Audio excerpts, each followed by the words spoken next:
안녕하세요. 몇 년 전부터 저에게 있었던 복잡한 사건에 대해서 말씀드리고자 합니다.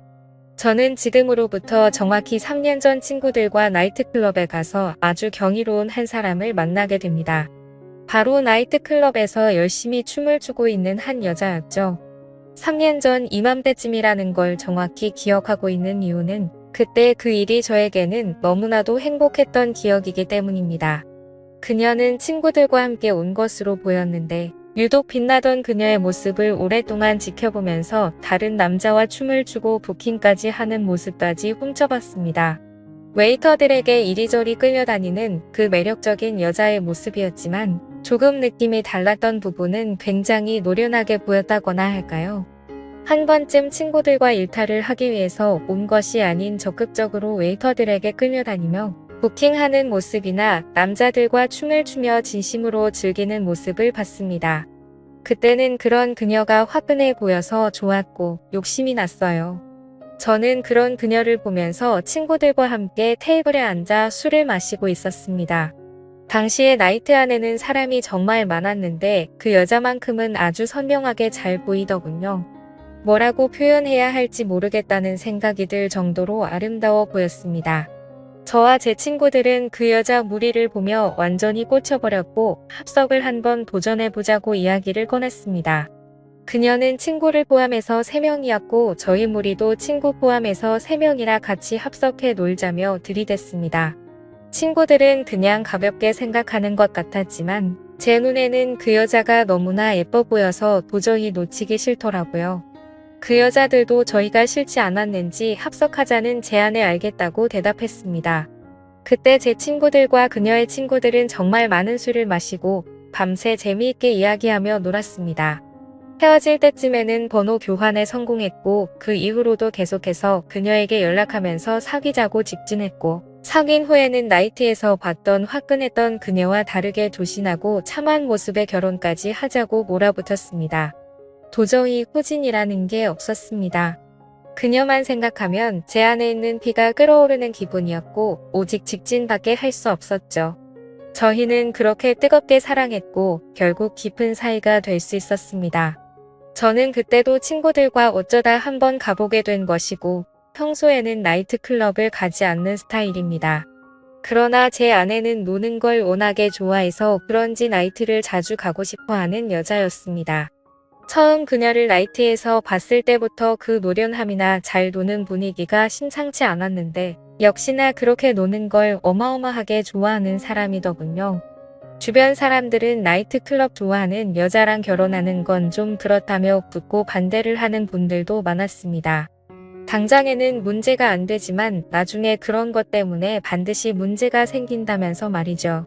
하지만 저는 그녀를 좋아하는 마음에 결혼까지 추진하는 과정을 멈출 수 없었고 그런 아내의 모습까지 좋아서 결국 결혼까지 했습니다. 그리고 나이트클럽에 좀 가면 어떻습니까?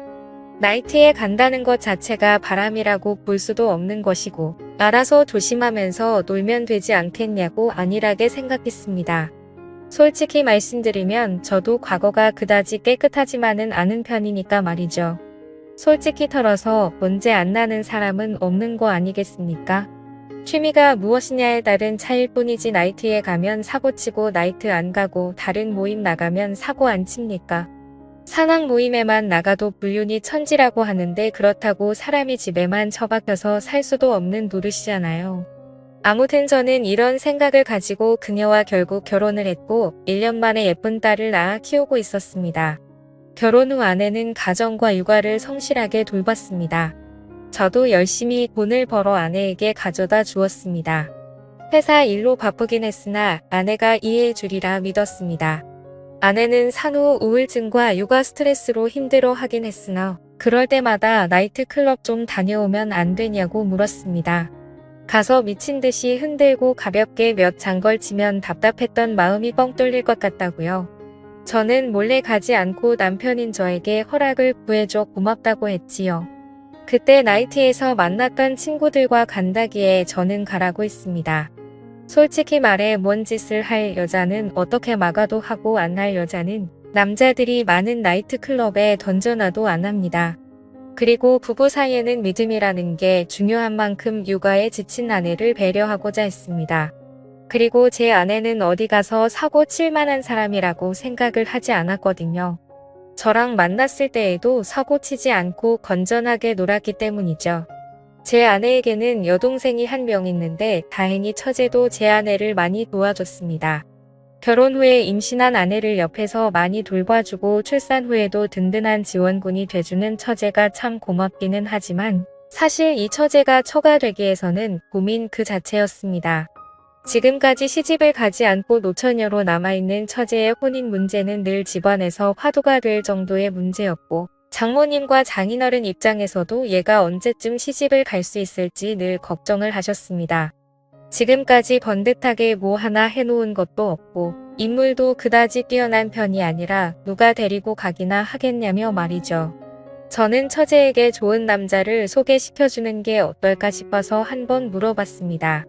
그러자 처제는 자기는 원래 결혼을 하지 않고 살고 싶었는데 언니가 애 낳고 행복하게 살고 있는 모습을 보니까 자기도 요즘에는 너무 결혼이 하고 싶어졌다며 결혼하고 싶은 생각이 조금씩 들기 시작한다고 했습니다. 그래서 저는 처제에게 친한 친구를 소개해 주었습니다. 하지만 처제는 생각보다 굉장히 숙맥이라서 태어나서 남자도 한 번 사귀지 않았고 나이트클럽조차도 가본 적이 없는 사람이었습니다. 제 아내와는 완전 반대였죠. 처음엔 처제가 내숭을 부린다고 생각했는데 알고 보니 32살이라는 지금 나이까지 공부만 하고 살았다네요. 취업 후에는 집과 회사만 오갔고요. 제 친구를 소개시켜준 후에 한 달 정도가 지났을 때쯤에 문득 이 사실이 생각나서 처제에게 물어봤습니다. 제가 소개시켜줘 놓고도 그 사실을 까먹고 신경을 쓰지 않고 있었거든요. 그래서 제 친구랑은 요즘에 어떻게 되고 있냐고 물어보니 처제는 제 친구가 너무나 마음에 들어서 몇 번 만나다가 본격적으로 연인 관계로 만나자는 식으로 말했고 그렇게 본격적으로 연애를 했다고 하더라고요. 근데 문제는 사귄 지 2주 만에 헤어졌다는 겁니다. 저는 처제에게 자세한 이야기를 들어봤는데 친구 녀석이 완전히 쓰레기처럼 행동을 한 것 같더라고요. 그래서 저는 곧장 친구에게 연락을 했습니다. 우리 처제가 너한테 무슨 잘못을 해서 그렇게 쓰레기 같은 행동을 했냐고 했더니 완전히 펄쩍 뛰면서 오해하지 말라는 겁니다. 친구는 처제와 만나면서 있었던 일을 자세히 해주더라고요. 외모는 마음에 드는데 성격이 너무 부드러워서 재미가 없고 마음이 여린 사람이라는 게 티가 나서 상처 주지 않을까 늘 걱정이었는데 진짜 별것도 아닌 걸로 울면서 전화가 오고 집착도 심해서 너무 힘들었다고 하더라고요. 연락이 1시간만 안 돼도 바로 전화가 오고 어떤 날에는 자고 일어났더니 전화가 20통 넘게 와 있고 지금 뭐하냐 누구랑 있는데 답장을 안 보내냐면서 소리를 지르기도 한다는 겁니다. 게다가 회사에서 회식하는 거 가지고 거기에 여자가 있니 옴니 회사에서 여자 동료들하고 친하게 지내지 말라면서 으름장을 놓기도 하고 아주 피곤해 죽겠다고 하더라고요. 생각해보니 제 친구가 좋아하는 여자 스타일은 조금 남자 같은 면이 있는 털털한 여자입니다. 그렇게 만남을 이어가다가 좋아하는 마음이 식어버려서 남자가 이별 통보를 했는데 처제는 여전히 제 친구에게 마음이 남아있었고 연애 경험이 별로 없는 여자라 그런지 상처 아닌 상처를 받게 된 처제를 옆에서 지켜보며 열심히 위로해줬습니다. 요즘 같은 세상에 이렇게 남자를 모르는 여자도 있구나 싶으니까 한편으로는 귀엽기도 하면서 한편으로는 굉장히 답답하더라고요. 전혀 쿨하지 못한 처제를 보니 참 피곤한 성격이라는 생각이 들었고 왜 지금까지 남자들을 만나지 않고 사는지 훤히 보이는 느낌이라고 할까요? 그래서 참 답답했습니다. 근데 진짜 문제는 소심한 처제가 아니라 그걸로 난리를 치는 장모님이었습니다. 장모님이 저에게 전화해서는 어떤 놈을 소개해줬기에 자기 둘째 딸이 요즘 이렇게 침을 하냐며 저보고 책임을 지라고 큰 소리를 치는 겁니다. 실컷 남자 소개시켜줬더니 본인이 제대로 못한 걸 저한테 책임지라고 하는 걸 보고 참 짜증이 났습니다. 이래서 누가 잘 되든 못 되든 오지랖 넓게 행동하면 안 된다 싶더군요. 그래도 아내의 동생이니까 이 정도로 신경 써주려고 했는데 앞으로 완전히 신경을 꺼야겠다 싶더라고요. 장모님께도 자초지종을 말씀드리고 우울한 처지를 위로하고 달래주기 위해 오랜만에 저녁이나 먹자고 했습니다. 오늘은 형부인 제가 금액에 상관없이 무조건 맛있는 걸 쏘겠다고 하면서요. 처제는 탐탁치 않게 여겼으나 제가 뭘 잘못한 것도 아니니까 딱히 눈치 보지 않고 그녀의 팔목을 붙잡고 여기저기 데리고 다니며 기분 전환을 시켜줬습니다.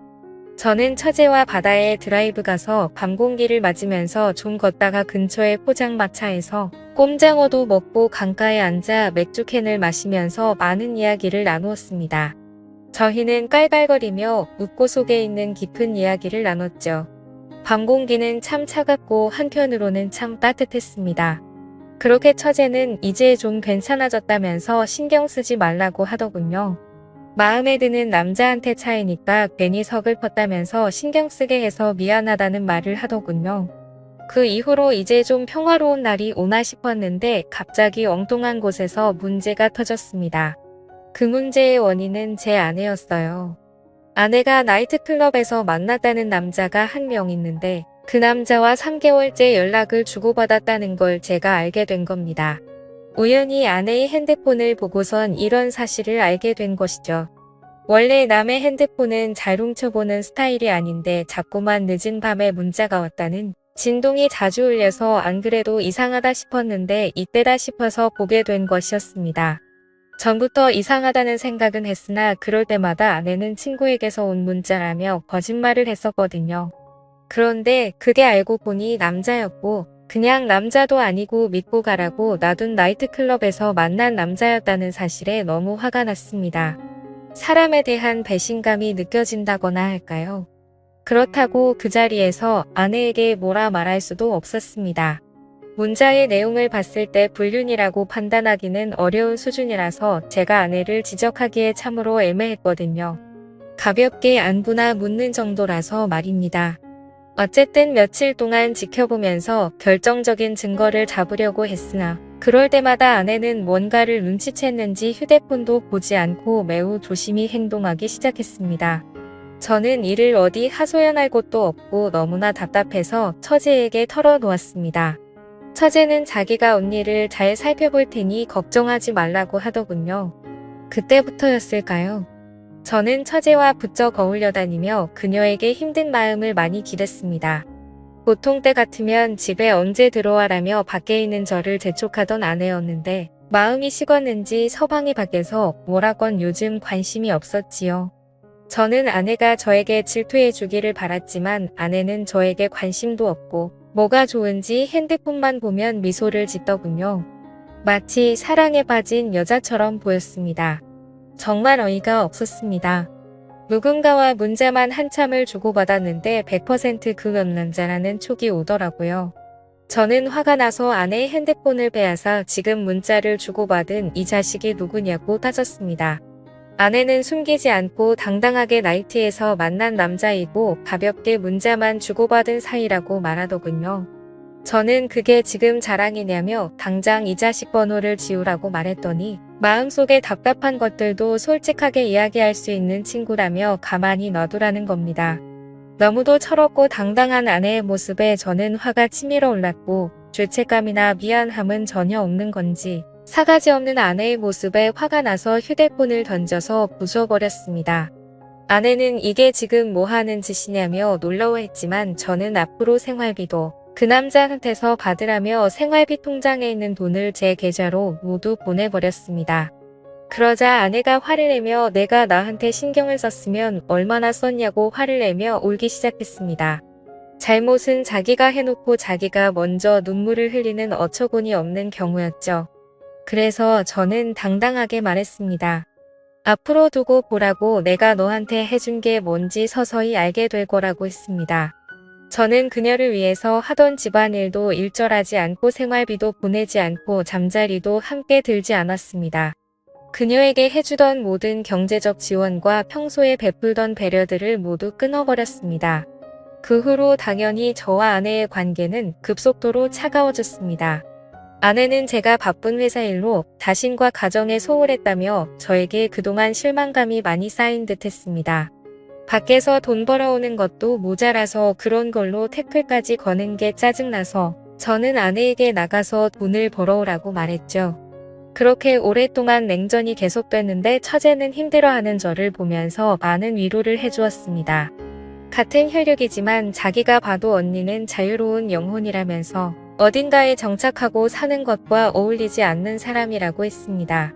그래서 언니가 결혼한다고 할 때 집안 식구 모두 놀랐답니다.